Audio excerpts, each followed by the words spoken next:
June 2025 meeting of the Dover School Committee. My name is Goli Sefer, and I call this meeting to order at 6:33 p.m. We are pleased to hold this open meeting at Dover Sherborne Middle School Library this evening and are also live streaming with DSC TV. Please note that this meeting is being recorded. First on our agenda this evening is community comments. We have provided a Zoom link for those who wish to make a comment, but for whom it is not possible or prefer to attend in person this evening. Any community comments? Any community comments? Okay. No community comments. We can move to our next on our agenda, which is superintendent comments. Okay, great. Good evening, everyone. I have a few general updates, and then we have kind of larger updates tonight relative to our goals and our district strategy. So general updates around events. October 23rd, a number of district and school administrators went to one of our bus stops in Mattapan, which is where our Boston students, a lot of them get on. And we had a bus stop party. And we brought hot chocolate and coffee and donuts, and we waited for the bus to arrive. And some students were already on the bus, so they got off the bus and they came and they chatted with us and gave hugs. And there was already students and parents waiting there to get on the bus, so we had a chance to collaborate and communicate with them. And we've been experimenting for some time to figure out kind of how best to get time with parents, answer questions, build those relationships, let the students know that we see them and that we realize how long their day is. So it was really exciting, and I think it just brought so much joy. Even though the day started so early, we now understand, what our students experience. So much joy, and the kids are like, when are the grown-ups coming back? So we'll have the grown-ups come back, and maybe you'll join us at some point. We had talked about at this table parent safety meetings. So we've had 3 safety meetings, one at Pine Hill, one at Chickering, and one at the region. Obviously people are busy, participation varied, but lots of positive feedback and gratitude for providing parents an overview of all the infrastructure we have in place, the drills and the protocols we have in place, and getting to hear from our police chiefs as well in terms of how they approach things. So we will be sending out notes from that, as well as the 4L protocol that we teach our students and our teachers to use in the case of an emergency. Because parents were saying, well, I'd like to use that too. That's a life skill, and then I can use the same language as my kids. So we'll be sharing all that information out soon. How many people came to those? I mean, you said it was limited. Was it? At Chickering, I think there was 4 in person and 3 online. No, we can do better than that. At Pine Hill, we have all school meeting on Fridays, so we had about 30 parents stay after all school meeting. So we had a prime audience, and then at the region, we had 1 dad in person and about 10 online. The dad in person felt like he got a lot of attention. I bet. I'm sure. Maybe something for SAC, but maybe we can send that. Are you still our SAC rep? I got to hook on that one. Maybe we can send, we'll talk to that committee. I feel like we can do. I get a lot of questions about safety, so I'm surprised that we only had 4 people. Yeah, and we'll send out, bullets and things that we can share. And one of the requests that came out of it was, can we actually sit down and run parents through a mock lockdown and teach them how to barricade and what we do and kind of see the things in motion. So we perhaps offer, 2.0, and people can join us and ask questions there. My wife was at just volunteering in the classroom one day when there was a shelter in place. Just there was a medical thing, and she said it was shockingly calm. She's like, I was sort of expected the students who would make a big deal about it, but she's like, it just was part of the day. Yeah. And then last night, Dr. Jill Walsh, who we've been working with around students' screen time and social media, joined us at the Dover Community Center through Challenge Successes support. And she talked about chatbots and the power of influencers online. And again, myself as a high school parent, I'm glad I didn't ruin my children not knowing this sooner, but so much good information, and we do have that on video, so we're going to share that as well. That's fantastic, so people can see it. But just, in terms of these people who get ads and money, I mean, to be an influencer last year, or in 2024, it was a $21 billion industry to be an influencer. And they're not all giving positive influence to our kids, as you know.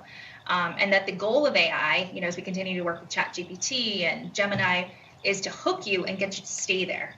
So of course, when you start having these conversations with chatbots, they're going to tell you what you want to hear so that you stay longer and they can learn more from you. So you'll often notice when you say, How does this happen? And the response will start with, that's a great question. But what if the question that the kid's asking is not a great question? What's the chatbot going to say anyways? That's a great question.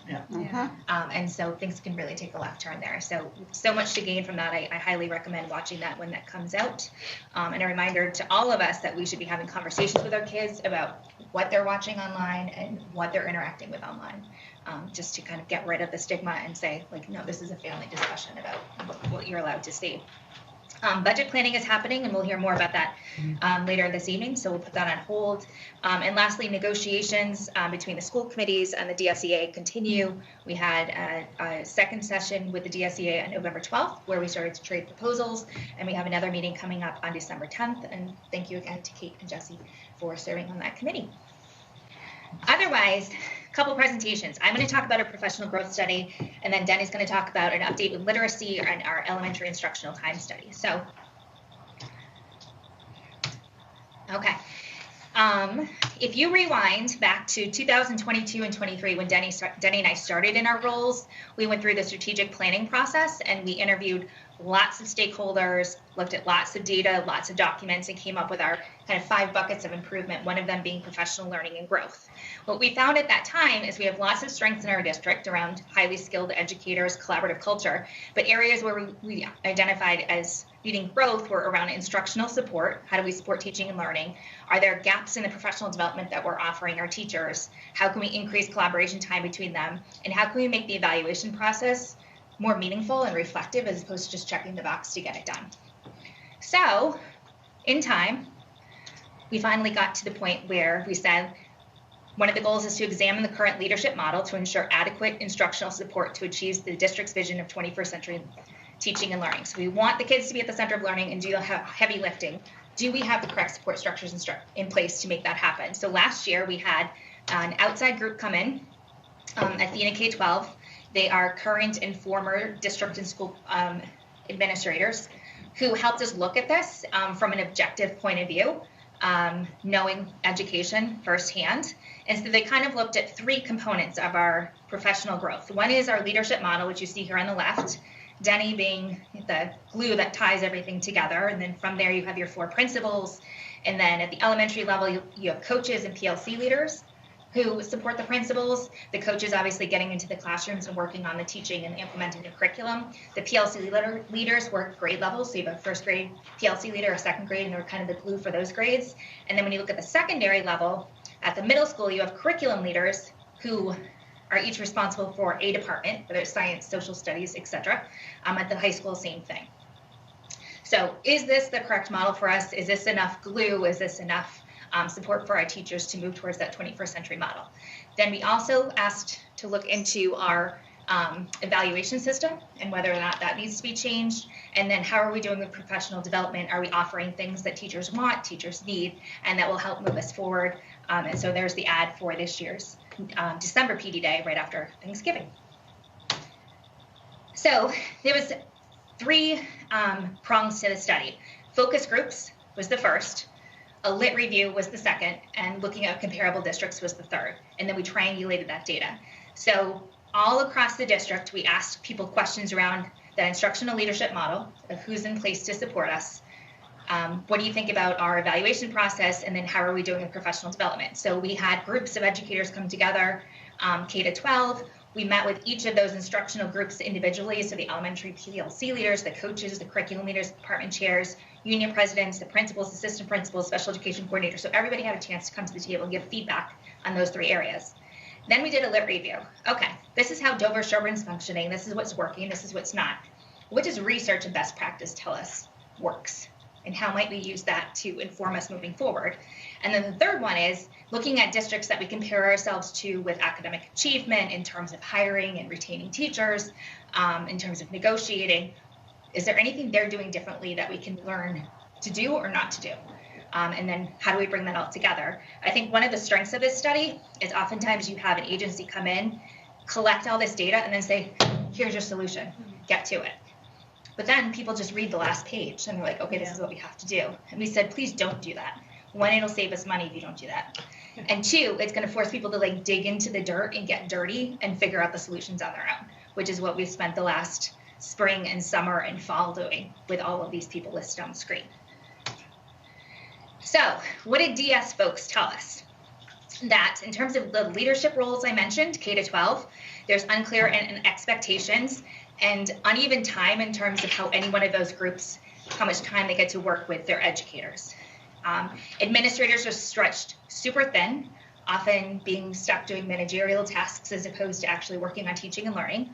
Our instructional coaches are amazing, capitals all across, but they're doing too many things, which is diluting their capacity in the classroom. In terms of professional learning, we have an evaluation system, but we have room to grow in terms of aligning it with the coaching and what's happening in the classroom and what the coaches are working in and what the goals of the individual, the district, and the school are. And then communication, we have great things happening in all 4 buildings at all 3 levels, but there is no clear articulation, K to 12, really for English, for social studies, for science. That was loud and clear that it's something we need to work on. So those are the problems.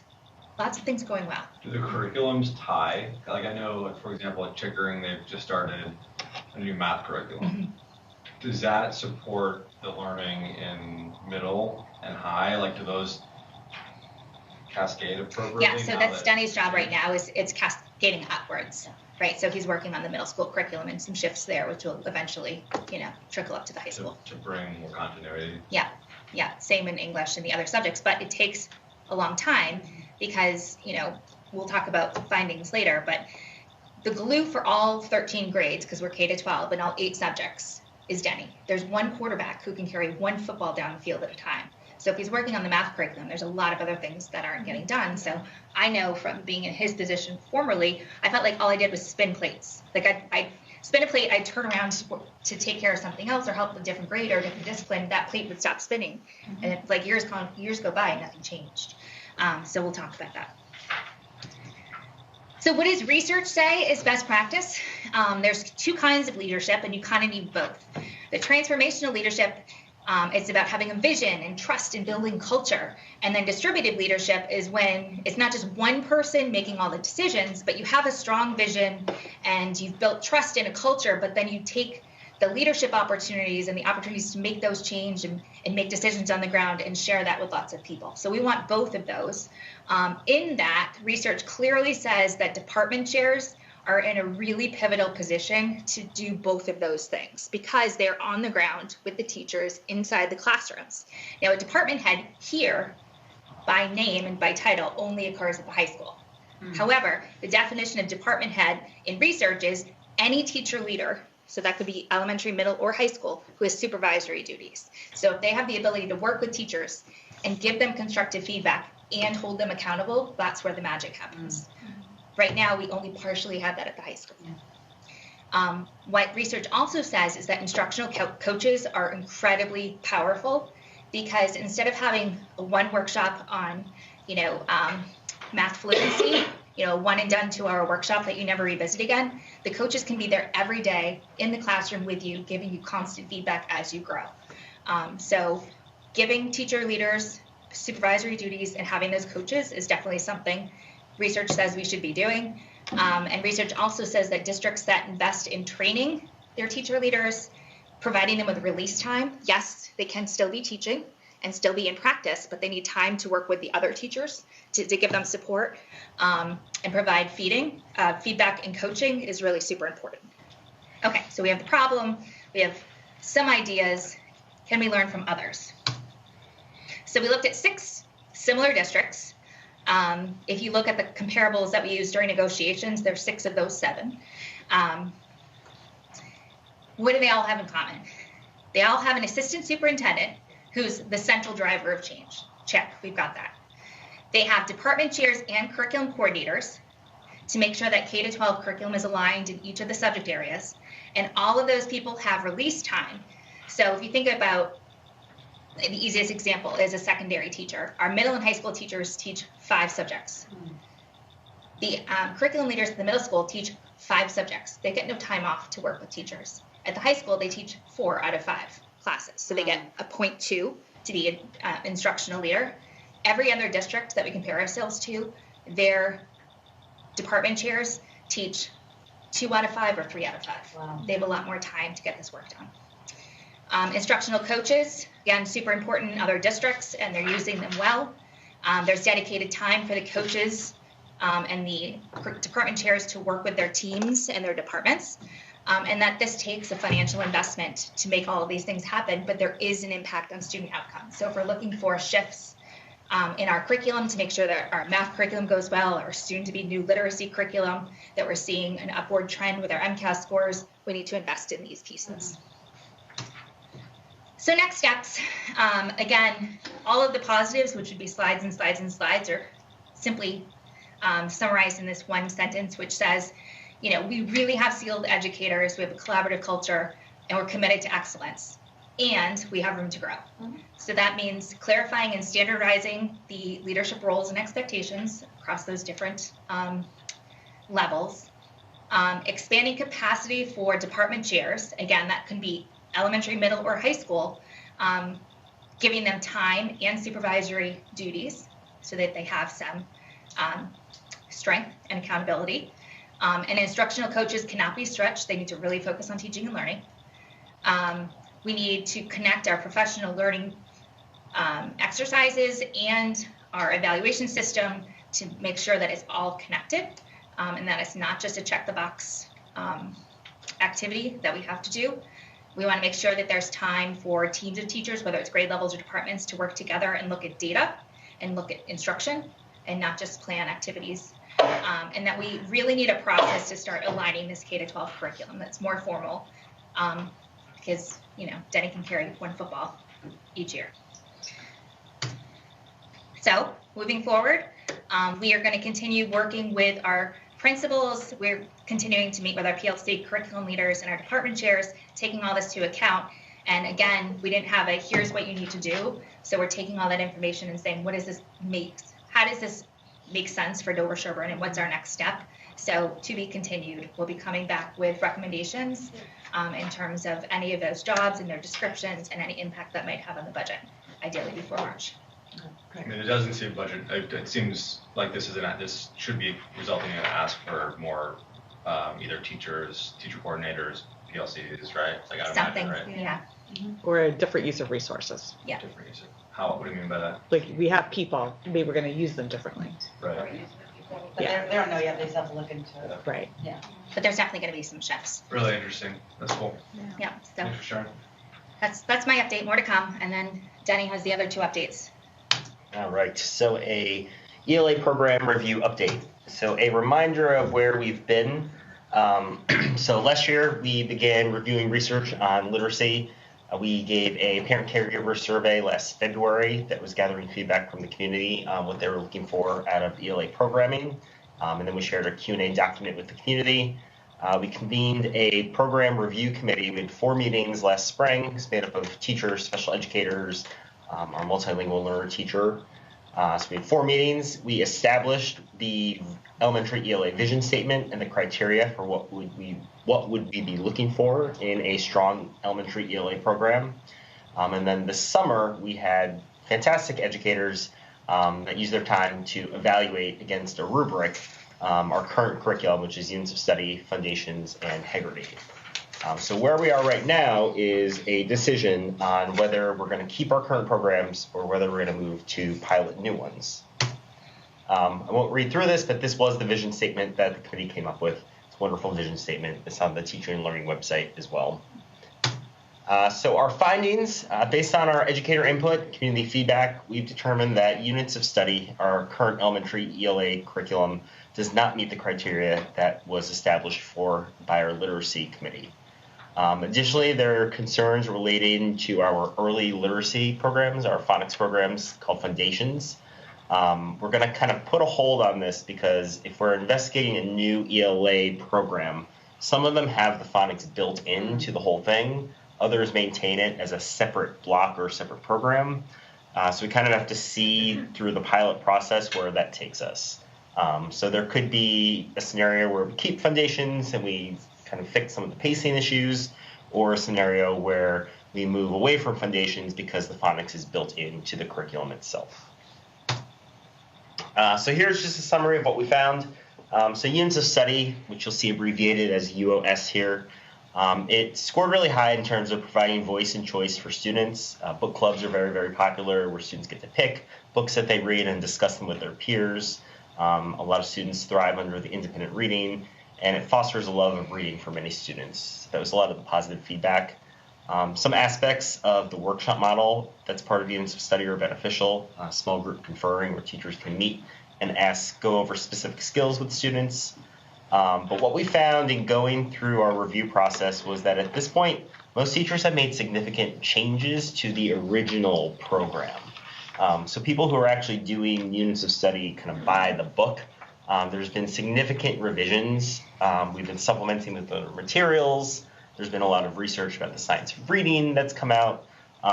So a lot of what's happening doesn't actually even resemble the original units of study anymore. I think one of the biggest findings that we saw was that units of study lacks a strong systematic approach to developing students' literacy skills. That is in the early grades, learning to read, the phonics piece of it, and then in the upper grades, morphology. So that's our word study, our vocabulary. That currently units of study is kind of all over the place and doesn't have a strong cohesion and building of skills. Other things that we found, it doesn't have enough support for our struggling readers, our students with disabilities, and our multilingual language learners. I think that teachers said that they would really like a program that has more embedded assessments, and that those assessments would tell them how they should best work with specific groups of students. So to give more information to inform their instruction. Having a program that is integrated reading and writing, so you know that at Chickering currently, reading is units of study, writing is empowering writers. So they're two separate programs, kind of two separate blocks. So teachers have expressed interest in wanting the reading and the writing to be integrated together into kind of one ELA block. And finally, which is also very important, the review found that the units of study materials are not very teacher-friendly and very difficult to unpack. So they are very wordy and verbose, so that sometimes can be a big stumbling block in trying to figure out exactly what the lesson is trying to do. Some other factors, obviously the current body of literacy research, the quote science of reading, doesn't support units of study. I think that we've heard podcasts that have talked about units of study. This month, the Massachusetts House approved the literacy bill, which would make it so that schools had to pick a program that is approved by the state for literacy. So we'll see where that goes with the Senate. But that's kind of a small factor in what's going on. And then we've also been reaching out to all of our comparable districts, and all of our comparable districts are either evaluating their literacy programs or piloting new ones at this point. So we're kind of in the same boat as a lot of our comparable districts. So where do we go from here? So now that we have decided that we are going to start piloting programs, we're going to convene a pilot committee of teachers from both Chickering and Pine Hill. We're going to consult ed reports, curate reports, and there is other reports called the Reading League reports, so reviews of these various ELA programs. We've already been reaching out to other assistant superintendents and ELA curriculum leaders to hear about how their new programs are going, what they like, what their processes were like. If you go into the coaches room at Chickering, we have tons of free sample materials that they've sent, really overflowing. So we're reviewing those materials, and then we're hoping in March to have a decision on what programs we're going to pilot for next year. At that point, we'll talk a little bit more about how many teachers are going to pilot, what grades, what the structure of that pilot is going to look like. The hope is that we'll pilot next fall, and then next winter be able to recommend to you all a program to potentially adopt. And like I mentioned earlier, that might impact what we end up doing with foundations. So the goal would be spring of 2027, we would start implementation planning and professional development with a full implementation in the fall of 2027. And that could look different ways. In math, we did K through 5. We've got to keep an open mind. We might find out that doing K1-2 first makes more sense, and then doing 3 to 5 later. We might do K through 5 altogether, but I think we learn a lot through the pilot process about what is going to look the best and feel the best for our teachers and our staff. So I had presented this to both of the elementary schools at their faculty meetings. We talked to them just about, they just got done with math. Yeah. Jumping into literacy. Literacy is a huge lift in math. They kind of just inserted the program into their math block. A new ELA program kind of fundamentally changes a lot of the structures of their day. So this is going to be something that is going to be kind of a heavier lift than math, in my opinion. So to just have all the pieces into place, be very intentional, and to continue to kind of listen to the feedback as we go along, I think will be critical in making that successful. So I'll pause here before I get to instructional time study in case people have questions on ELA stuff. How does the policy, the literacy bill, impact all of this, or what is your projection of how it will impact all of this? And like, where do you think, being like not politicized, but having the policy bill go through it at the same time as you're doing this, change or impact the process? And I think we were always planning to review elementary literacy. We had reached the cycle where, we are under these 6-year curriculum review cycles. So some review was going to happen regardless of what was happening on Beacon Hill. The impact of the bill is a little unsure. A lot of it is just giving incentives, financial incentives to districts to use programs that are on the state approved list. So paying for the curriculum materials, professional development, supplemental materials. They kind of say that we'll give you these funds, these grants, but you have to pick a program that's part of the list. And then the other piece of it would just be if you don't have a program that's on the approved list, then you just become, that's kind of floated out there that you're using a program that isn't approved by the state for literacy. And do you have a sense now, like how Dover Sherwood feels going with an accredited or approved program versus a non-accredited or approved program? I don't know what they call it. Like, do you feel like it's a benefit to go with an accredited program? Is that sort of where we're headed? It felt like that with the math program at least, so I'm just wondering if it's the same with literacy. I don't know if it's necessarily a push to go with like a state approved program, but it's the push to go to a program that is going to best serve the needs of our students. Okay. And a lot of those right now just happen to be ones that have been reviewed by these organizations in positive ways. And you can poke holes in a lot of the different reports, but I think that's just kind of, we're running parallel paths right now in terms of what we're doing and then what's happening in the state. I think a lot of the things that had come out about the science of reading, the criticisms of units of study, kind of hastened things and made it seem a little bit more urgent. But I think in the end, the review process played out. We went through the whole thing of establishing the criteria for what we wanted in a literacy program. So I think we came out where we would have come out in any case. Is our current program within the state guidelines? It's not, so we would be out of not compliance, but like we would be using a program that's not sanctioned by the state. Yes, if the bill passes. If the bill passes, again, we stayed with foundations. Units of study. Units of study. Yep. Foundations for our K-1-2 phonics, that's approved by the state. That's like a endorsed program.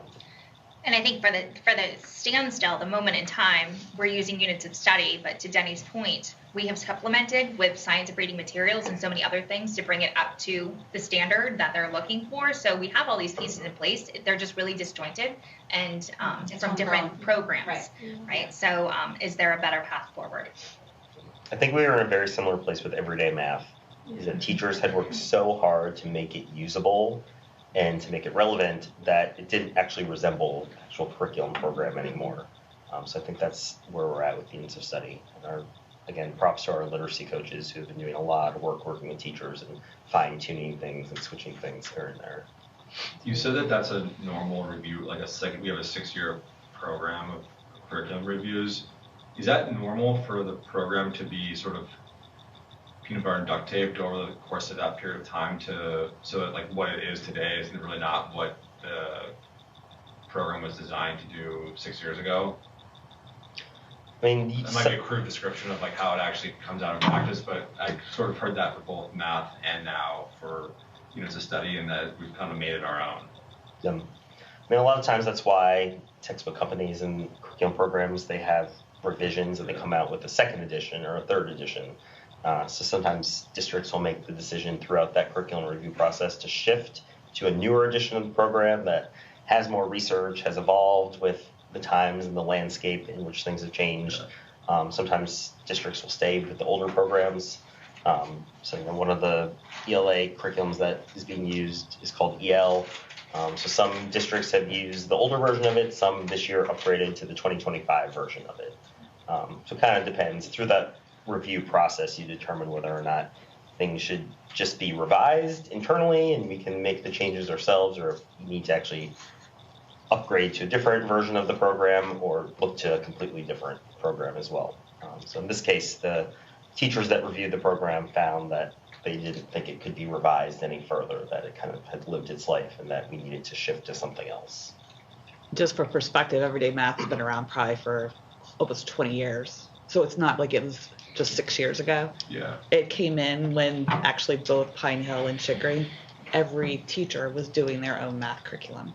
So that was a huge betterment, advancement to everyone using the same curriculum. And then we probably re-upped it once or twice and then decided. Yep, we had after a version. couple Yeah, I think cycles. we probably did 2 updates during my one during when I was working here and another one before. So I think I just wanted to put that perspective. Like that program had been here for 20 years. Yeah, they don't. It's not like the standards changed that much in a 6-year window, but over the course The students of 20, changed, right? Yeah. And it became I mean, everyday math was a huge change. I had a kindergartner and a 5th grader, and the terminology. I mean, it was crazy. The terminology, everything changed. So it's just things. They get better on how they want to deliver curriculum. So you've got to update. But I think it's just. Do anything we change every 6 years? I mean, Yeah. everyday math was long embedded and brought us really to a better point than we were before we had that. And the point of a 5 or 6 year review cycle is not to change the program every 5 or 6 years. It's to, take a program, implement it with fidelity, provide all the supports like we're doing for elementary math, and then collect some data to see how it's working and then what needs to be tweaked and how do we get those resources either from the curriculum company or from coaches or whatever, and then move forward. And if you during that process, as you're looking at data and what's working and what's not, if there's overwhelming alarms that it's really not working, that's when you start to look at another program. Otherwise, you should be able to tweak with what you have and the resources you have, that curriculum, and perhaps just get the new edition. Yeah, that's helpful. Thank you. One more question, Denny. As we think about like what Beth was saying about trying to tie all of our curriculums more vertically between elementary, middle, and high school, where does ELA fit in with that? As like you think about phonics as more of an elementary topic area, are we trying to think about that alignment into middle school, or is this purely an elementary sort of exercise in figuring out where our curriculum lands? I think right now the need the most is at the elementary level, especially in the early grades. But just as the early grades really want to re-examine phonics and phonemic awareness, a lot of feedback that we got from 3, 4, and 5 was around vocabulary, grammar, spelling, things like that. So I think those are all things that if we build the structures at the elementary level, then we're getting students to the middle school in a much stronger position, and then kind of we'll make the necessary adjustments at the middle school level. So it's kind of what's happening with math right now. Got it.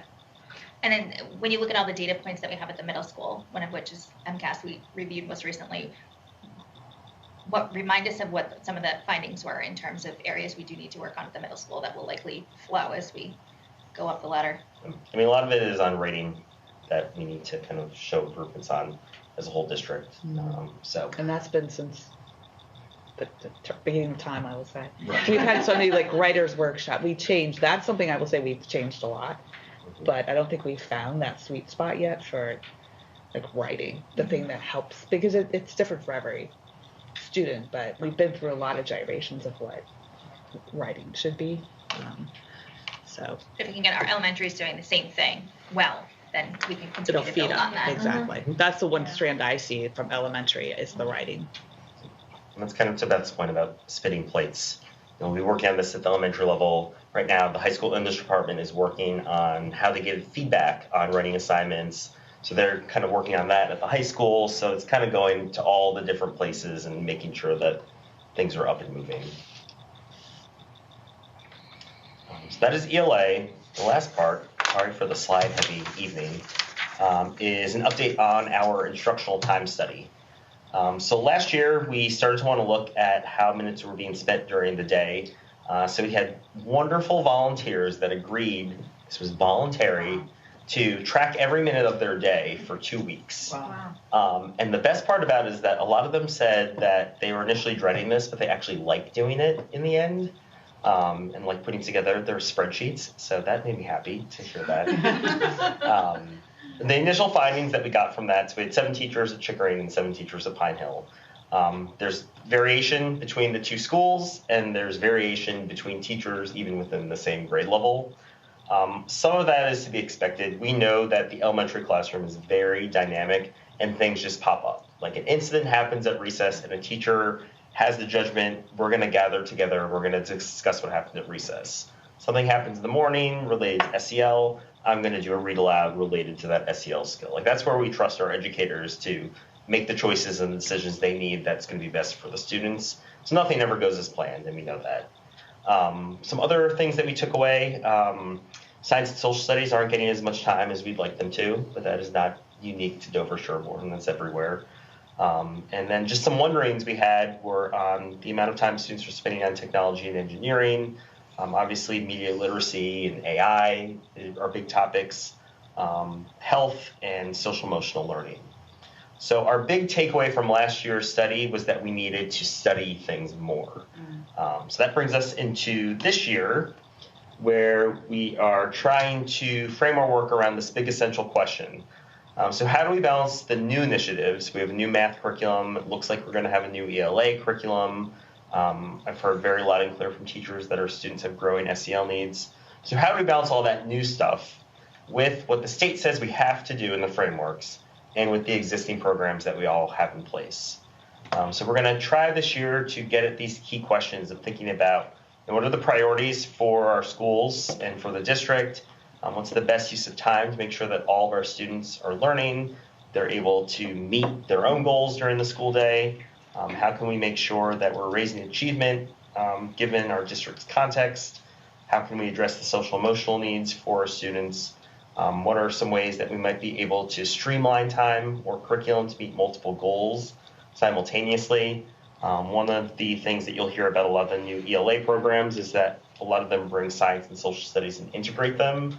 So in choosing a new ELA program, are there ways for us to kind of kill 2 birds with 1 stone and get more kind of bang for our buck in terms of the way that we're spending our time? And then looking at our schedules, so what are the strengths and areas for potential improvements in our schedules? So this year's work, per usual, we'll do our homework and research what best practices are looking like for elementary schedules and instructional minutes. We'll be looking at calculating kind of per week, how much are we spending on various content areas. We'll be looking back at the MESS frameworks, so to kind of what extent are we able to really cover everything right now that the frameworks say that we have to. We've already begun collecting schedules from our comparable districts to see how other elementary schools schedule throughout their day. We'll be providing information for parents and caregivers. We'll be getting feedback from our educators in the buildings because they live this every day. And then hopefully some point in the spring, we'll have a summary of various findings and next steps. Cute kids. Lots going on. Yeah, that's really robust set of criteria to evaluate. Yes. There's a lot of moving parts. It's all good. Yeah. So now you see the cycle, right? The goal setting, we do the evaluation of the district and me in the spring, and then we set goals, and then we work on them in the fall. And now we're in the kind of like check-in area of like things are coming together, and stay tuned for some recommendations. For the record, my daughter's on that screen. Aww. I took it as one of your guys can. I'm like, aw. Did you do the grades? No, our teachers did. No. I've got short hair for a reason.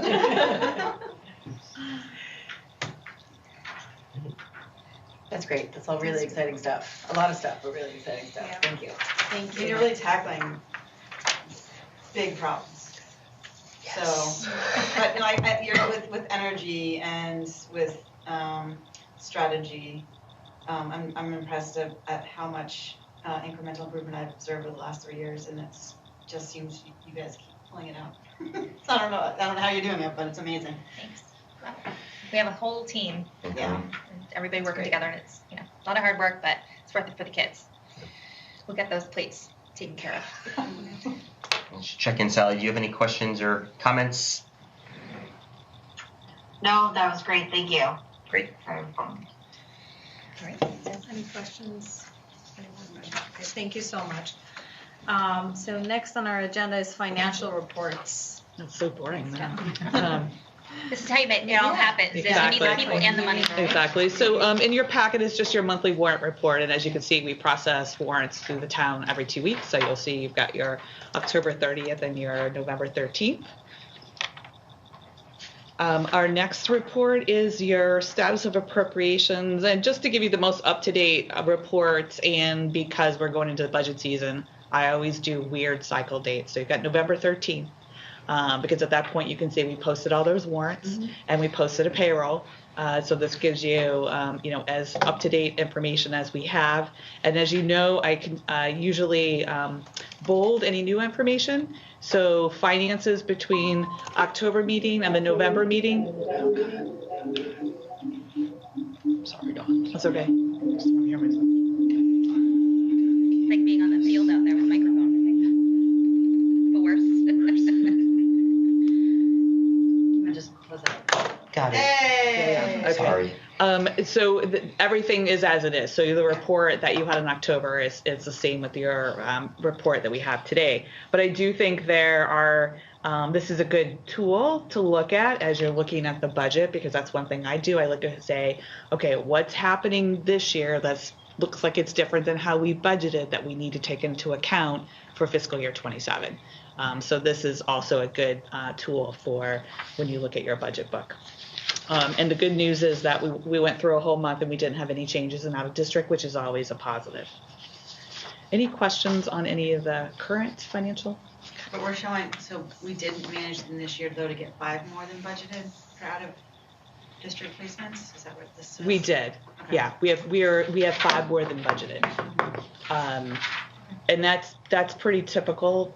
Keep in mind the way we budget for Dover is because they have us not take in consideration that we're going to get some reimbursement from the state through circuit breaker. Right. We don't budget for any placeholders or maybes or so potentials. So we know we're going to have that. But this is filled in by, no, it's not. Yes, so now where we're over budget with the 5, we have circuit breaker money coming in to cover it. Otherwise, in my opinion, we tax too high. I would think, yeah. Yes, Okay. so it's sort of that, if you remember, we had a lot of discussions with the town last year because we had some large residential and we didn't want to overtax because we knew some things were going to change. Right. So we knew from the get-go that we were going to be over $500,000 without even anything changing. And it's so far. So it's not, it's 5 more than budgeted, but not more than We're not planned. going to have to be asking Not for more than planned. Yeah, Got it. yeah. We're basically getting almost $2 million in circuit breaker this Okay. year. Yeah. So that's where, because circuit breaker has gotten more material over the last couple of years, we've changed a little bit of our budget philosophy so that we weren't overtaxing in The 1 year, knowing that we had residents. money to Yep. go. Because other towns actually use circuit breaker to reduce their budgets, and therefore we don't here, and that's why we have a Right. Isn't that kind of what Sherburne does? Sherburne. Yeah, Sherburne uses the majority of their circuit breaker to offset their out of Can you district. remind me with how we define circuit breaker is the money that we get from the state for? There's a formula that for when you cross a threshold, like the district has to spend so much money on an out of district placement, and then after that we get 75% reimbursement, Okay. and then we also get some reimbursement for transportation. Okay. So it's that you're not the individual towns and cities are not don't have to bear the burden of all of the out of district cost. The state jumps in and reimburses you. But we tax more, and then we have excess, and Sherburne taxes less and uses it all. Is that? Yeah, is that basically, how I gathered yeah. it? Okay. Yeah. Yeah, if you've been in Dover long enough, you know that we always use some free cash against the budget. in my time being in school committee, it's always sort of close to what circuit breaker was. Yeah. So it makes sense. If you understand that whole equation, it does make sense. So it's just, you don't know what circuit breaker is going to be, so it's almost just a lag. Right. But once you get that circuit breaker and you know about it, they use that cash to offset the budget. So in a way, it It works. eventually catches up, but just not contemporaneous with that year. Exactly. And this year, though, is the first that we've split those costs by school as opposed to Chickering. That will be next. That's This will be next in year. 27. So Next right year. now, we're still status quo. And that's when you see a big difference when we go look at your budget book. Like a lot of red when out of Yeah, district. this number's gonna drop dramatically. Yes, but it's going to still be in Dover. I got it, yeah. It's just going to be a regional assessment. Right. Yeah. The Dover committee won't see it. The Dover committee won't see it. Yeah.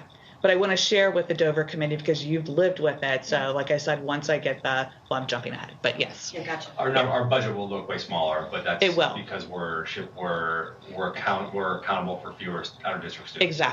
Exactly. But when you look at the Dover school budget, It's the same. it's going to be the same. Well, the increases, but basically from out of district standpoint, it's going to be the same.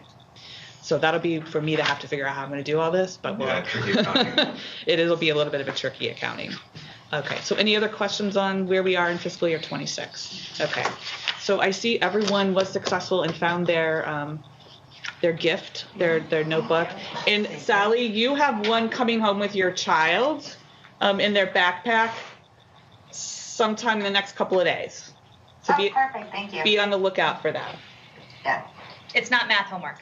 Yeah, Well, it is. it's fine. Sounds like awesome, yeah. Yes. But there is on the website, there is almost the whole packet. If you want to do it in, look at it in the interim, it just doesn't have the really long, big pages. That will be the one you'll get in your daughter's backpack.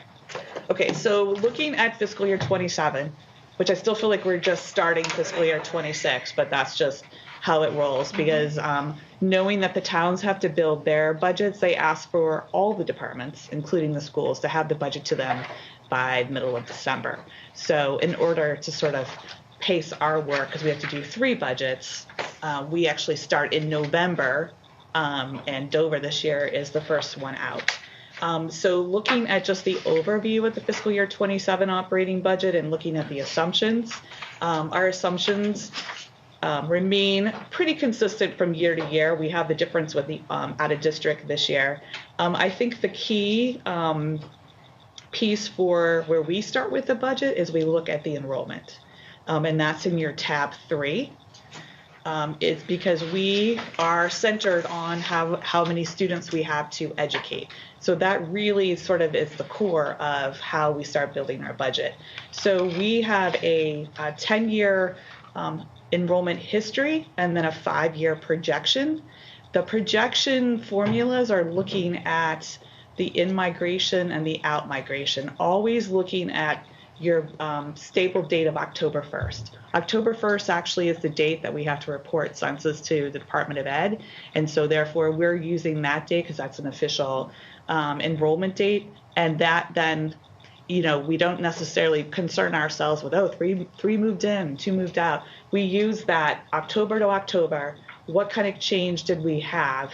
We average that over 3 years, and that's the basis of our projection. Now, granted, we are a small town, and so there can be a lot of impacts. And kindergarten is one of those that if you look down the 10 years of kindergarten, it's all over the place. And so part of what we do is we average 3 years of kindergarten, but we also check and find out what the census is to give us a check point to say, are we going to be, it's going to be a low year, is it going to be a high year, are we going to be in our average? And the average for us right now is coming in at 67. That is in line with what the front office has from the town for its census. And so I don't see us deviating too far from that. So we're right now, all of our budgets will be built on assuming that we have around 67 kindergartners. You can see that we're at the point now where we're fluctuating how many sections of each grade we have.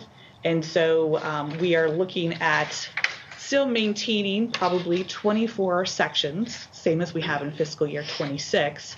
But you can see we have some grades that we want to keep an eye on. Kindergarten, obviously, we'll have to see how February, when they get that enrollment, where it plays out. Last year, if you remember, our census was like 60, we ended up with 78. I still don't know how that all transpired, but that's just what we have to be aware of. So right now we're saying we're going to have 4 kindergartens. The other ones are basically either moving with the cohort, if the section of 5 is going from 4th to 5th. We are looking at closely between 2, 3, and 4. You can see 2 right now is on the low side, 2nd grade, but 3 and 4 is right at the point where you get a couple more students and it could swing. We're keeping an eye on that, right? So it may be that one of these sections that we have in one of the grades may switch to another grade, or it may be that nothing changes and we, might have to say, well, do we need 24 sections? It's way too early. We usually don't even do that, even sometimes until the, after the budget's approved. So that is something that we keep an eye on. That I think we could keep an eye on is the experience, assuming nothing changes, and that's a big assumption, right? Because like 1 or 2 students tips grade 3 over the edge. Exactly.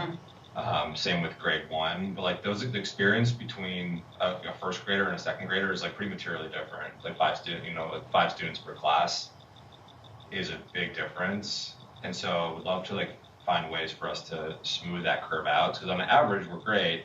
Some classes are exceptional and some classes are like pretty borderline on our policy.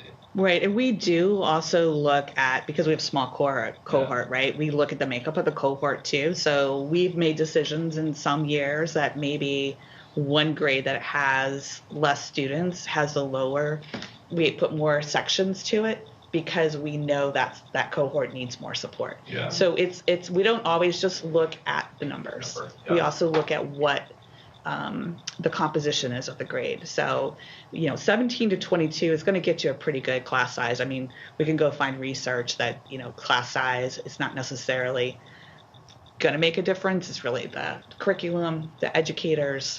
So we look at what's best for, I think, knowing the students that are going to be in those sections and some of their needs definitely comes into play when we're deciding how many sections we're going to have in each grade. Mm-hmm. And we also make sure that we have those additional teaching assistants in the lower grades anyhow, so that there's more support in those classrooms. That hasn't always manifested though, right? Hasn't there been shortages of EAs in some of these grades? Yeah, kindergarten always has one.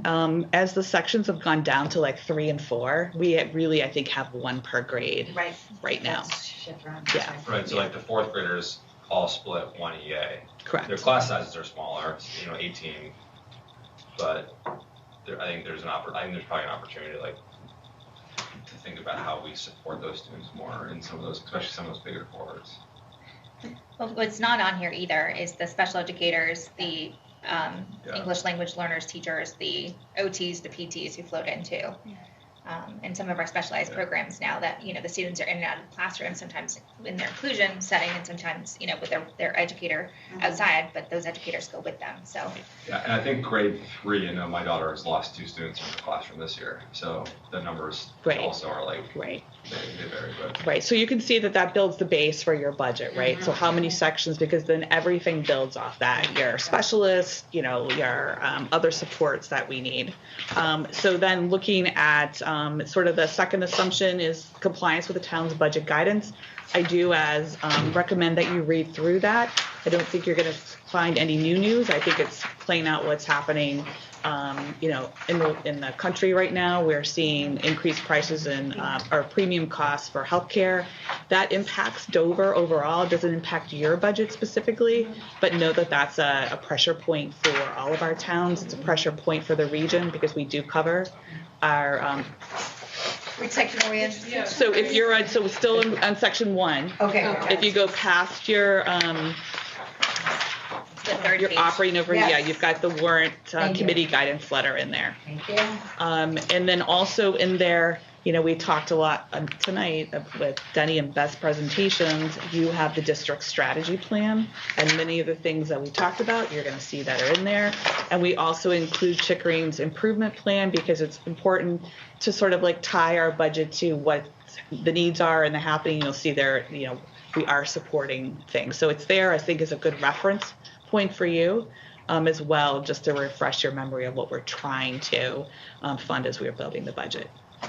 So if you, for example, came to us in the next review cycle after the discussion we had around our structural improvements that we want to make, that would not get reflected. That's the decision that happens in Q1 probably, right? When the evaluation of like how we're structured between schools and the various incremental resources that we might ask for, like that would have to be the fiscal 28 ask. No, we're pretty comfortable, that we're building the budget that gives us the resources to fulfill some of the requests that may come out of that. We have a couple different models that we're working with right now, and so we've taken each of those models and said, what would we need to make this happen? And either built them into the budget that you'll see tonight in various places, or realize that there's efficiencies to be had that we can then actualize those other ideas. Yeah, because it is our goal to always, at least for the first version, to the towns to give our high water mark, so that we're not coming back in January and asking for $300,000 more. Yeah. So there is a lot of thought that goes into, making sure at least this version 1.0 gives us the resources that we can play around with to meet the goals. And it might just be that we have to,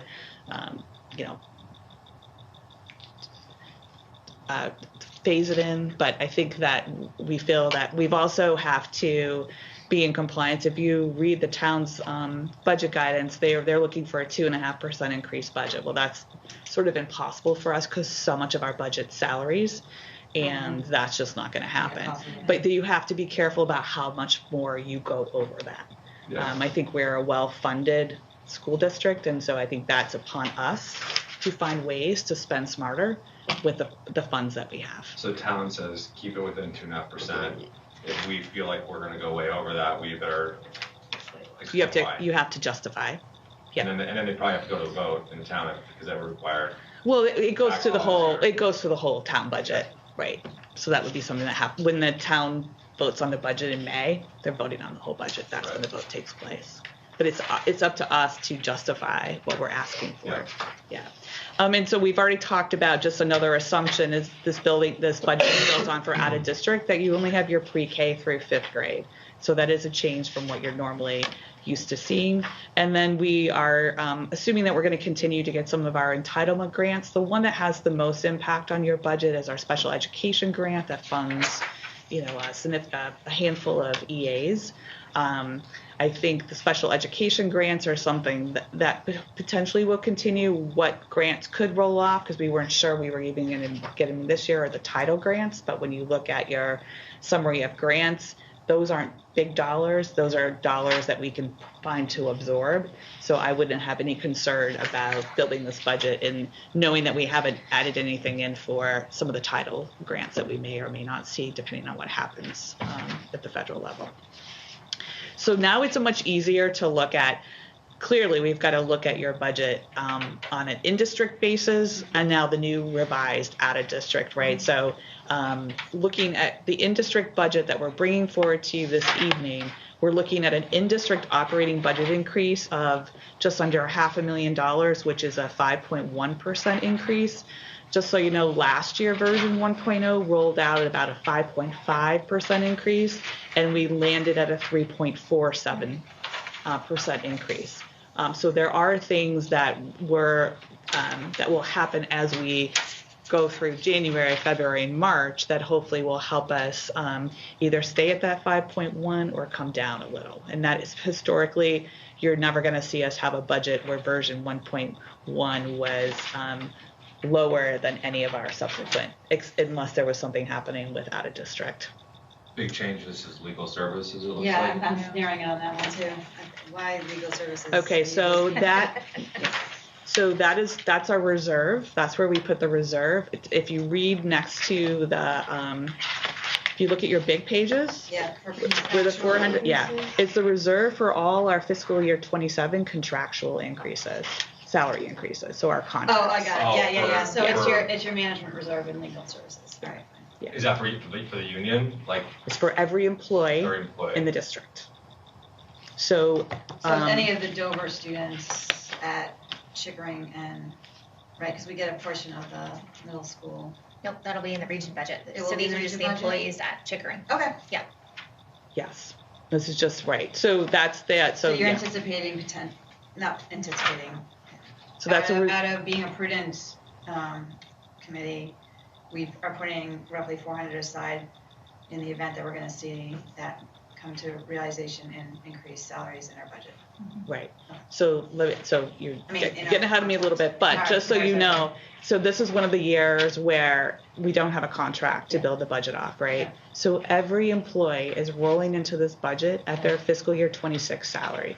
Now you will see some changes between fiscal year 26 budget and fiscal year 26 actual that I put in 27 budget because staffing changes, lane changes, us converting the speech language from a contracted services up to a position, right? So all that stuff that you've been reading about in your fiscal year 26 status of appropriations, those changes are in the budget, and that's why you do see some salary changes from 26 to 27 because there are some known changes that we have to build into the budget. But what you don't have is any fiscal year 27 increase in any of those salary line items because we put it in all three districts. We put one number in sort of legal, and then that's what we have to spread once we start approving contracts. Is this published? Yeah. That's not super helpful for our negotiation, probably. Well, it's every employee, Yeah. so there's a lot to it. Okay. We've been doing this for every 3 years. We do Okay. it. Yeah. Some years I had the bus in there. If you think about it, right? That helps. The bus transportation was in the reserve a couple of years ago. But so no, that's why we do every single employee. There's no salary increase in the fiscal year 27 in individual line items for everything that's sitting in that number. Yep. So there's a lot of components to that, which makes it a little more difficult to decipher. And so if we look at, we talked about enrollment, we're looking at flat enrollment, we're keeping it 24 sections. I told you some of the grades we're looking at, or it's really everything but first and fifth when you get down to it. Salaries, again, all of our contracts are under negotiations. In tab 2, you do have your salary, your staffing summary that shows you how many educators we have, how many educational assistants we have, building administration, custodial staff, and your central office. So this really is every employee that's in the budget and what their FTEs for that. Keep in mind that central office, 4.09 FTEs, but we're all shared across all three districts. So that is how that works. Whereas your building administration really is everything, all the people who just work specifically at Chickering. So we have 53.6 educators, and you can see in the bullet points below how those are sort of segregated into classroom. There are specialists, which is our art, music, phys ed, technology, FLES, and ML or EL. We've got the 2 literacy and math coaches. We've got 12.4 worth of FTEs in special education. Keep in mind that are all staff on hand to educate students in Chickering, and then you have your 5.1 in supporting educators, which is your library, our guidance counselors, psychologists, and our nursing staff. And then you can see the breakout of the educational assistants as well, and how those are sort of broken up between general education and special education. Apologies for all the questions here. This is my first go at it, but I'm curious. Love questions, so don't ever hesitate. If Denny came to us in January and said, we reviewed our school improvement plan and we want to have 2 new department heads and a new coach, and then we have 3 new students in grade 2, and that bumped us up over the policy. Now we're looking at 6 new educators. Like, does that fit? Like, 6 isn't the number, but like, you've built in cushion for possible overages based on policy changes or student enrollments. Yeah, because then yes. We have enough. We have play in there. Is Yeah. it everything that we need? Maybe not. But then there is that limitation of what we can go, and we might have to Find efficiency phase it somewhere and else, do it, sure. right? Okay. But I don't think we would roll out a budget if we didn't feel like it gave us the ability to work on some of these goals and be successful in doing it so that we can implement in 27. Yeah, the reason I ask is like we just reviewed like a whole list of like really awesome improvements that you're thinking of or evaluations. Right. And I want to make sure we don't like handcuff ourselves with a budget that doesn't allow Right. for those types of policies. We have Well, another Dawn- budget review. Yeah, Dawn was saying that she's done like the high water mark for this one, where it's 5% increase, and then ultimately It it would shrinks go like down that, to yeah. generally something else, but that this is like the high water mark, right? This is the higher Right. version But of they're- what we're right. thinking right Okay. now. And there might be positions that shift, right? One of the other findings is, it might not be always money that we need to use to solve a problem. It might be time, and how can we? Time is money, but there's ways to make time. And it's Sure. a K-12 problem. So, there might be ideas built into your budget, but there's also ideas that are going to need to be built They're into the middle rolled and high out. school too. Yeah. And I appreciate all the questions. These are actually the exact questions that you guys should be asking to make sure that we're doing what you need us to do. Responsibility. Right, exactly, right. So I please ask questions because I think that's why you're here. I had one question. Yep. Speaking of questions. The summer programming for special education, was Mhm. that something because there was an increase in offering or an increase in So- numbers? Or So we've had the Connections program move over, right, 1 year, and so we're learning as we go. So we actually we ran 2 Connection summer programs this year. The budget really only had capacity for 1. So you can see in your fiscal year 26 actual numbers, we're over budget in SPED services in the summer arena. So I've increased SPED summer services for fiscal year 27, knowing the demands that we had on us in fiscal year 26. So that is a reactive budget increase based on what we saw happen in 26. They're small numbers like 4,000 here, 3,000 here. So we sometimes wait and do that reactive so that we don't over budget, right? We also offer all kinds of group tutoring that's not even in, like, say, the Connections program. So, if a student needs and is offered the family that you can come in and get tutoring during the summer, that is something that happens. And we did see a larger increase in those students who either qualified or decided they wanted to come in, because we then have tutors that have to, throughout the summer work in these small groups. So we're increasing for that as well. So that's some of the things that you'll see that are in the salary increases that we're building in, because we know that's going to happen in 27. But just jumping in, looking at your, so really staffing, people-wise, we're right, 26 is right where we are. We're budgeting for 27. So nothing to share there. Looking, and also on salaries, keep in mind that we don't do anything with retirements until later in your budget planning. So keep in mind that there's some savings there that we may or may not know about that we know we can use to either lower the budget or to help us with some of these goals. There was a 2026 mid-year retirement Yes. that we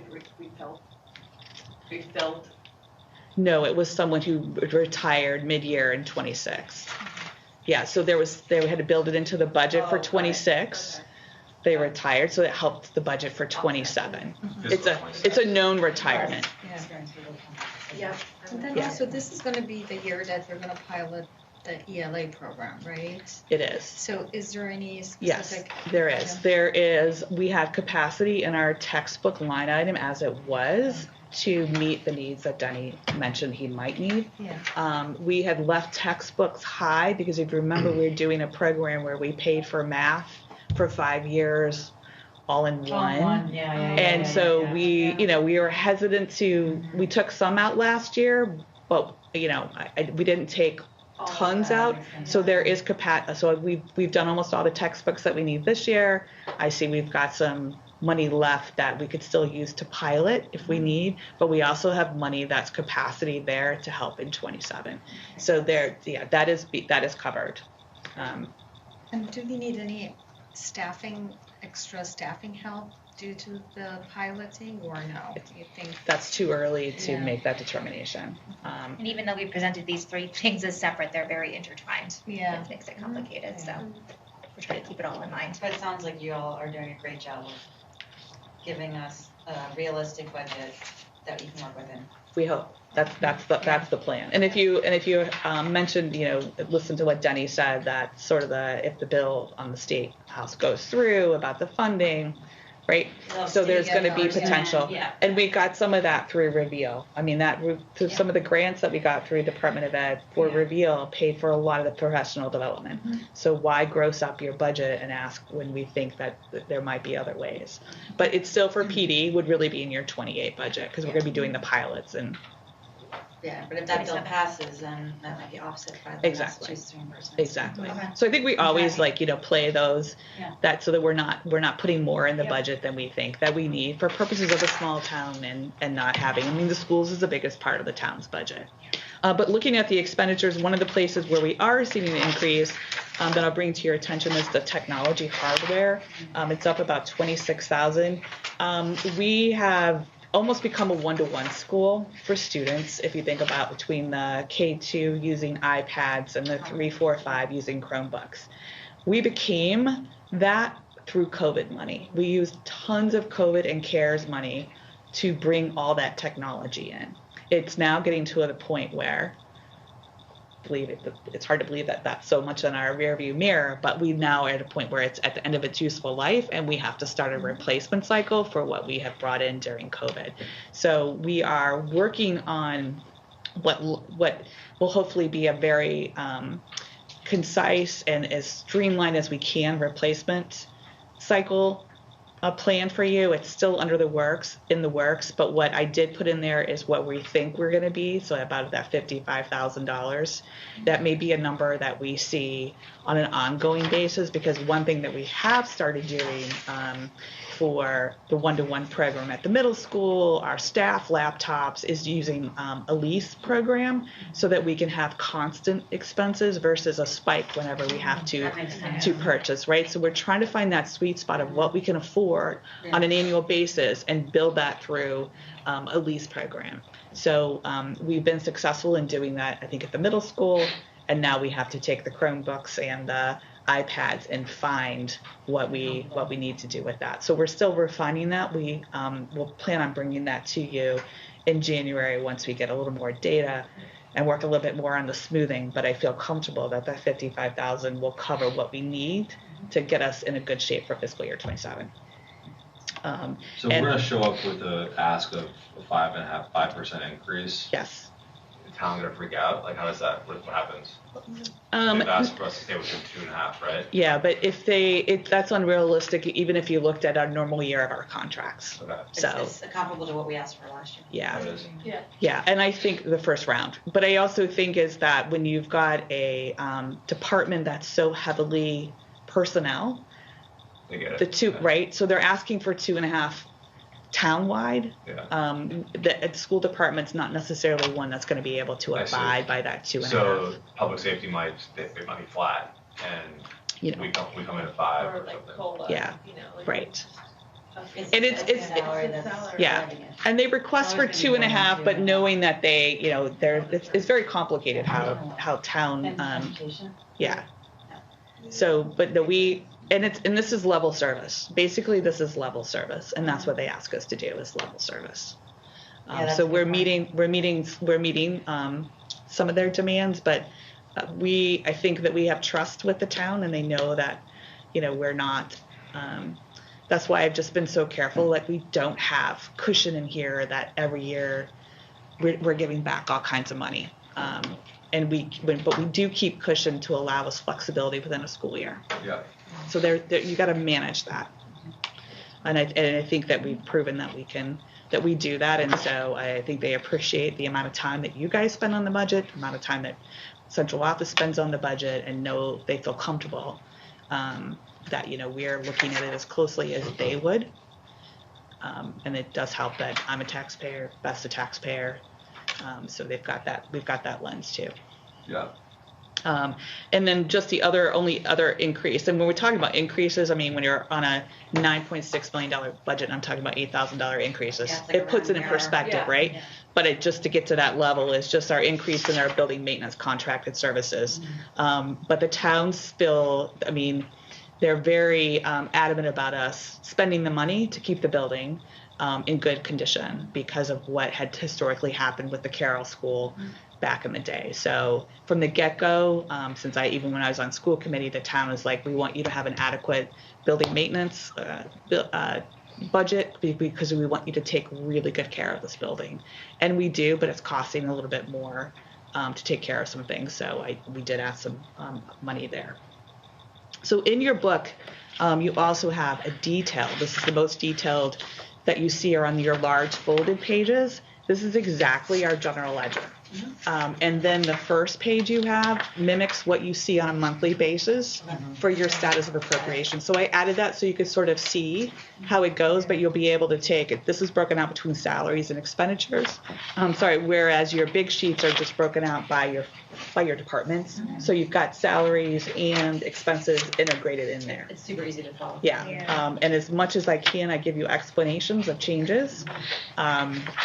I just wasn't understanding what that little entry Yeah, I know. was. I know, I understand that. Everyone asked that question. I should have gotten on the get-go before. Then we don't update these big pages. If you know, I'll do the little summary sheet as we move forward. So this is version 1.0 of the big pages. We don't keep changing this for the other versions. We'll do the summary that you're used to seeing. Then just looking at out of district, really when we look at our placements for pre-K to 5, we have less than 3. And I will say that has a lot to do with all the money that we have been investing in our special education programs in the building.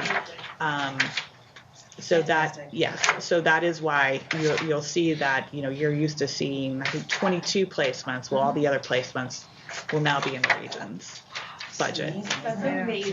Yeah. That's just incredible. Yeah. Great. Yeah. But I will say, we had the preschool, the integrated preschool that Carrie has been in since we created it. We used to we had 6 placements in 1 year before we had the preschool out of district. So, and then we built connections, and then we have, our special ed. So we have. Early intervention has been key, is what you're saying, to the success. Yes. Yeah. And the integrated preschool, right? And having. Well, yeah. No, but we have been building special education programs, ones that we can, where we have cohorts within the in-district, so that we don't have the cost of sending them out of district. It's better for a student to be in with their peers. And transportation is extremely expensive. We spend more in transportation for our out-of-district students than we do in our general ed transportation. So it's in the best interest for us in so many ways to have the students in our buildings. And that's also. Wait, say that one. We spend more on the out of district busing, Yeah. transportation than we do on transportation of in-district students. At the elementary level, we were. Remember, your budget would be like $400,000, and yours, yeah. And then circuit breaker you're not guaranteed it for transportation, and it's not 75%. Right. Why is it so expensive to transport a handful of students to out of district program? Well, think about it though. You've Far got away, and you've got one driver transportation. taking 3 kids versus one driver taking 50 kids, And some might And be the special distance. vehicles. and they all 30 don't go to the miles same versus school. 3. Yeah. Yeah, they're So- all over.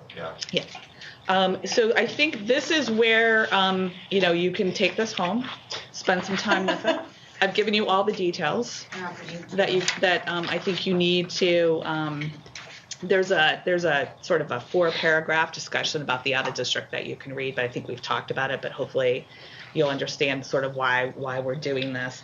And then there's a section about additional information that's new this year, but that has a lot to do with what Denny and Beth presented. I wanted to make sure that we said to everyone who saw this that this is the 3rd month of the school year, and we're already bringing out the 27 budget, but we do anticipating bringing forward some changes that we started talking about tonight. I think there'll be more discussions in January, probably some joint meetings that will then parlay into some budget adjustments.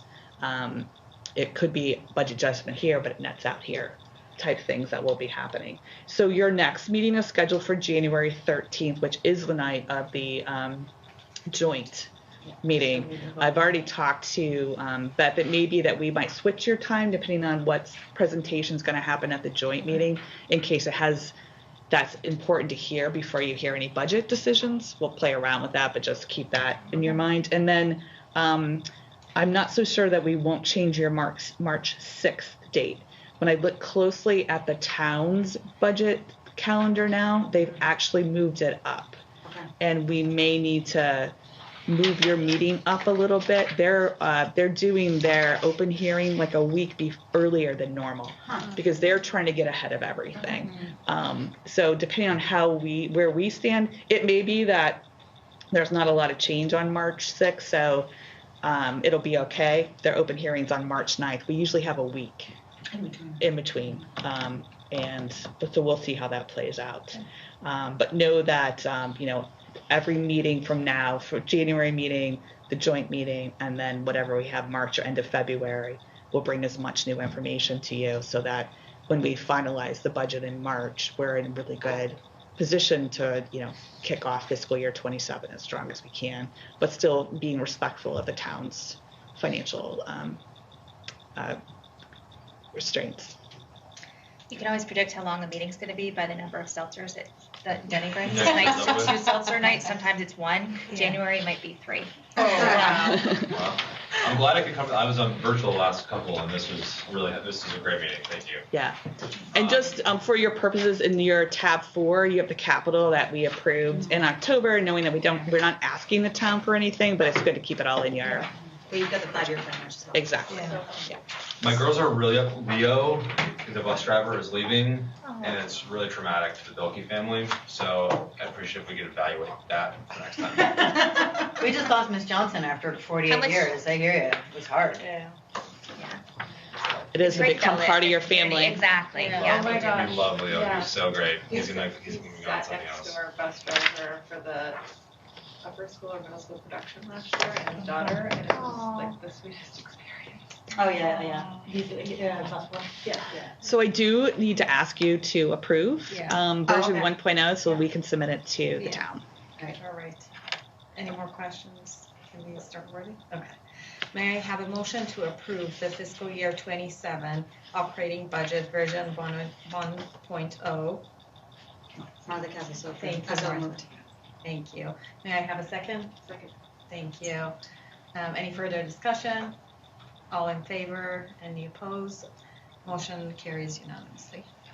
And I realized I jumped out of the schedule. That second. doesn't. No, thank you. We're on a It all roll. just sort of flowed, yeah. Thank you. All right, next is Policy update, right? your proposed change to policy. Sure. PCA. And tonight's a great example of your 3 buckets, right? You had an update from the superintendents, you had your finance, and now you're going into policy. So you're hitting all 3 buckets tonight. Congratulations. And as Martha knows well from being on the policy committee, you haven't even finished updating this year's manual, and it's already old in some respects. Yeah, I was like, was this one of the ones that we've already updated? Okay, thanks for that. And now we're updating it again. So we had updated our security policy at some point, actually just before you started reviewing, and then here we are, around security cameras. And that's when we installed security cameras on the indoor interiors of the middle and high school.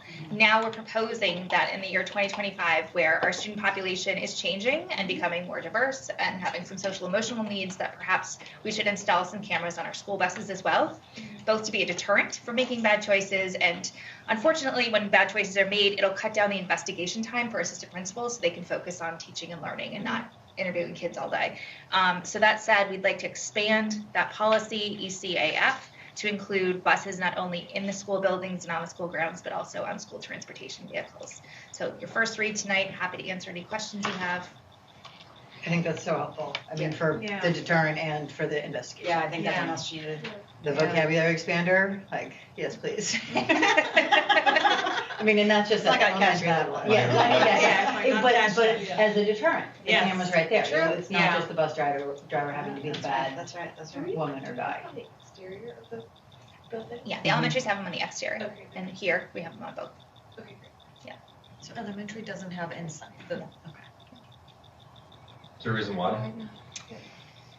They're only at key. They're not like every place in the middle school and the high school. They're only in key hallway passings. So And And then- you also do it in conjunction with consultations with various law Security enforcement agencies, yeah. We have an open campus here. So at the elementary schools, the buildings are locked all day. So theoretically, once you're inside, you're safe. Here, the buildings open and unlock every 53 minutes for the kids to be able to go from one building to another. So it's an added layer of safety of people coming in and out of the building. And sometimes there's surprises at the elementary level, but oftentimes bad choices are made by students at middle and high school that we want to cut down investigation time on in bathrooms or in the hallways. So that helps. But I think, this is a first read, so we just, Yeah. So we any don't have to do feedback. anything or. we're doing a first read so that we can then do a second read in January and move forward with getting, we're doing, just so you know, we're doing pilot on a couple of the buses just to get a feel of the But cameras. we're not going to tell you which ones, so that the yeah. kids think they're on all of them. The pilot's Right. happening everywhere. Right. I assume that the bus drivers want this, the students, at least the elementary school students, will be totally oblivious. I would think. But we should let the kids know. No, they'll know. And that's There'll part be of, that's there, part of the solution. if there is there has to be posted. So you have to Oh. publicly post if you're being Oh, really? video So it must surveilled. be, does anyone Yeah. have to sign anything for consent or anything, or it just, you Not just have once to you know? tell- You're in a not public once you place. Make the policy. Okay. Yeah. My kids won't understand it. But they'll be fine. Like, ooh, selfie opportunity. They're like, "Oh, okay, we're recording. They're like, they would have no idea that is a new or abnormal thing. Their surveillance is everywhere. Yeah. But it should be posted. So you're not No, supposed I to be. agree, no, yeah. I think we're making light of what is an appropriate change to our policy. Yes. Absolutely. Okay. No questions? No, great, all right. And just on school buses, I should probably mention, you'll see that it actually is a 0% increase. If you remember version 1.0 last year, we put in 20% increase, right? Because we were under contract negotiations. It came in a little over 15 Okay. for year one. Year two was 5. So when you add those together, you get what I put in. Oh, So that's why, and it's smooth in a way. It does smooth it, which is why I always put it. I'm a proponent of when we do our contracts to take a bulk of the increase in year one, because then it sets your base for the next year. And so that is, if someone asks that, why there's no increase, there was an increase in 27 of 5%, but we had reserves in 20 left over because the contracts sort of all came out It even that, right? in March. So Which is interesting because we had a failed bid there, right? So only one entity bid on it, right? oh yeah, we've only ever had one. Right, yeah. So there's no competition. Right. So that 20% increase could potentially conceivably be a chronic condition for this district. Oh, it is for everybody though. Yeah.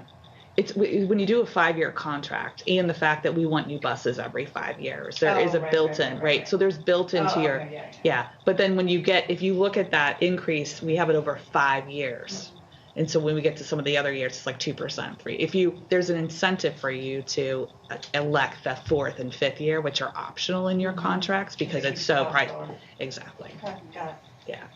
But they still have to remain competitive. I mean, there's still eyes on them. We could not take the bid. And I don't know what we would do, but you don't have to accept a bid. But I think that Conley does a lot of those surrounding districts, likes what they do, provides great service, and is not, gouging us because they're the only ones. And also have in great town. bus drivers. Except for, Yep.